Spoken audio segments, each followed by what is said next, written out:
Assalaamu calaykum daawadayaal kusoo dhawaada barnaamijkeennii falanqaynta ciyaaraha qodobada barnaamijkeenna maanta aad ku maqli doontaan waxaa ka mid ah Chelsea oo go'aan lama filaan ka soo saartay Christopher Nkunku, Frank de Jong oo si cad u muujiyay halka uu doonayo mustaqbalkiisa, Kylian Mbappe oo xidig lama filaan u magacaabay kabtankiisa riyada, wiilkii aflagaadeeyay ama cunsuriyada u geystay Lamine Yamal oo la ciqaabay oo samheen oo ku riyoonaya inuu ku biiro koox weyn oo Premier League ah waatan sababta ka dambeysa heshiiska Chelsea iyo Maignan sida uu u burburay.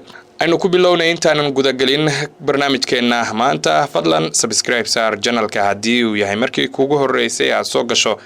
haddii aad tahay saaxiibada nala joogana fadlan like-ta iyo share-ta noogu dadaal mahadsanid. sida uu qoray wargeyska The Athletic, Christopher Nkunku ayaa ka mid noqon doona kooxda Chelsea ee ka qaybgalaya koobka adduunka ee naadiyada inkastoo mustaqbalkiisa kooxdu uusan cadayn. dhanka kale Matthias Amagu oo Chelsea kaga soo biray Saint-Etienne bishii Janaayo ayaa la filayaa in laga reebo kooxda maadaama ay suurtagal tahay inuu amaah ku baxo. Chelsea ayaa la sheegay inay doonayso inay iska ilaaliso in kooxdu yeelato tiro badan oo ciyaartooy ah oo aan mustaqbalkoodu cadayn si aanay amuurtu kooxda markaasi ay u yaraato. kooxdu waxay doonaysaa inay diiradda saarto ciyaartooygii doorka muhiimka ka qaatay ololihii Premier League iyo guushii dhawaan laga gaaray tartanka Conference League iyadoo koobka adduunka ee naadiyada loo arko mid wali ay ka qaybgalkooda xilli ciyaareedkan muhiim. Frank de Jong ayaa rajeynaya in Barcelona ay ogolaato in heshiis cusub la gaaro inkastoo uu qirtay inuusan ciyaar wanaagsan qaadan xilli ciyaareedkan sida uu sheegay warbaahinta Netherlands. aniga waxaan rabaa naadiguna wuxuu rabaa sidaas daraadeed heshiis la gaaro waa arin caadiya. waxaan rajeynayaa in si dhaqso ah loo dhameeyo ayuu de Jong yiri. kani ma ahan sanadkaygii ugu fiicnaa. dadku waxay jecel yihiin inaan wax badan muuqdo. dabcan muddo aan dhaawac canqowga uga maqnaa garoomada laakiin inta aanan dhaawacmanin si fiican ayaan u ciyaaray.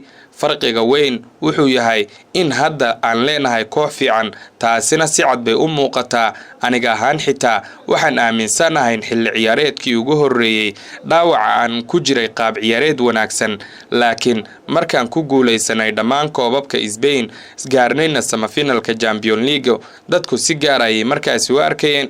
de Jong ayaa la xiriirinayaa inuu ka tagayo Barcelona xagaagii hore balse hadda tababaraha cusub Hansi Flick ayaa u arka mid ka mid ah ciyaartooyda ugu muhiimsan taasi oo meesha ka saaraysa suurtagalnimada uu ugu wareegayo koox kale. Kylian Mbappe ayaa shaaca ka qaaday in Sergio Ramos yahay kabtankiisa riyada isagoo ku tilmaamay hogaamiye dabiici ah oo leh nafhurnimo kabtannimo.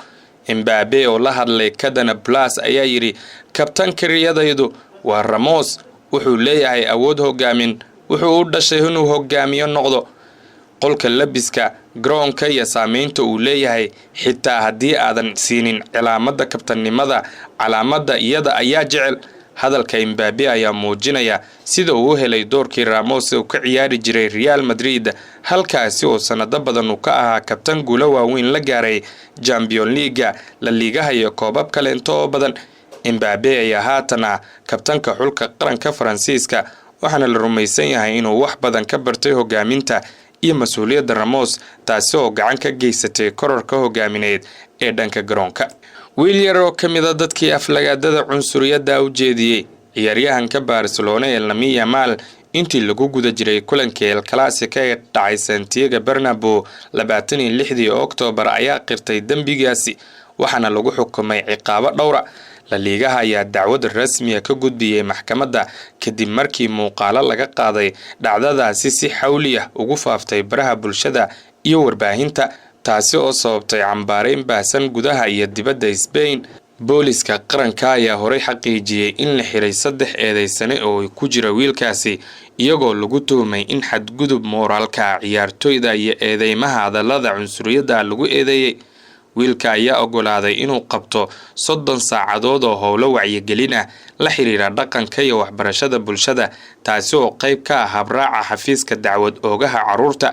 sidoo kale sida uu codsaday La Liga waxa wiilkaasi laga mamnuucay in sanadan uusan tagi karin garoomada lagu qabanayo tartamada rasmiga ah ee kubadda cagta waxa kaleeto la faray inuu qoraal raaligelin oo si toos ah u diro Lamine Yamal.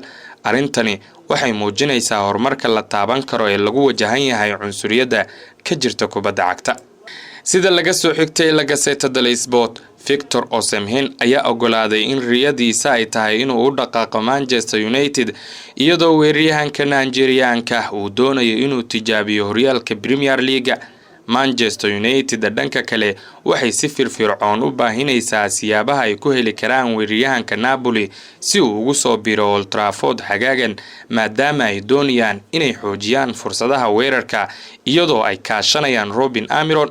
madaxweynaha Napoli Ariolo De Laurentiis ayaa ku adkaysanaya in aragtidiisa Osimhen kaliya uu kaga tagi karo kooxda haddii qiimaha lacageed ee 75 milyan la soo buuxiyo. si kastaba ha ahaatee, United ayaa eegaysa dalab kaleento oo lagu qabanqaabinayo heshiiska oo ay ku jiraan suurtagalnimada weeraryahankii hore ee Bologna Joshua Zirkzee in lagu daro heshiis isweydaarsiya oo ciyaaryahanka lagu soo qaadanayo. heshiiska goolhaye Maignan ee ugu dhaqaaqay kooxda Chelsea ayaa la joojiyay sababtoo burburka heshiiska ay kooxda Chelsea aysan diyaar u ahayn inay bixiso qiimaha AC Milan ay ku dalbatay goolhayaha. kooxda Premier League ayaa qiimahaasi u aragtaa mid canshuur ku aadan koobka adduunka ama sababta koobka adduunka awgeed ay u dalbanayso. waxayna go'aansadeen inay ka baxaan wadahadalada. qabiirka kala iibsiga ciyaartooyda ee Romano ayaa talaadadii qoray bartiisa X heshiiska Maignan ee Chelsea ay Milan waa la joojiyay. Chelsea diyaar uma aha inay bixiso qiimaha Milan ay dalbatay. heshiisku ma soconayo waqtigan koobka adduunka ee kooxuhu sababtooda waxay aaminsan yihiin ciyaartooydooda Portieriga Petrovic, Sanchez iyo Jorgensen iyo xirfadlaha Meg Bender kaasi oo doorka goolhayayaasha qaadan doona. waa hagaag intaas ayuu ku eegahay barnaamijkeennii gorfaynta ciyaaraha. haddii aad ku cusub tahay channelka fadlan subscribe noo saar. haddii aad ka mid tahay saaxiibada nala joogayna like-ta iyo share-ta noogu dadaal. mahadsanid.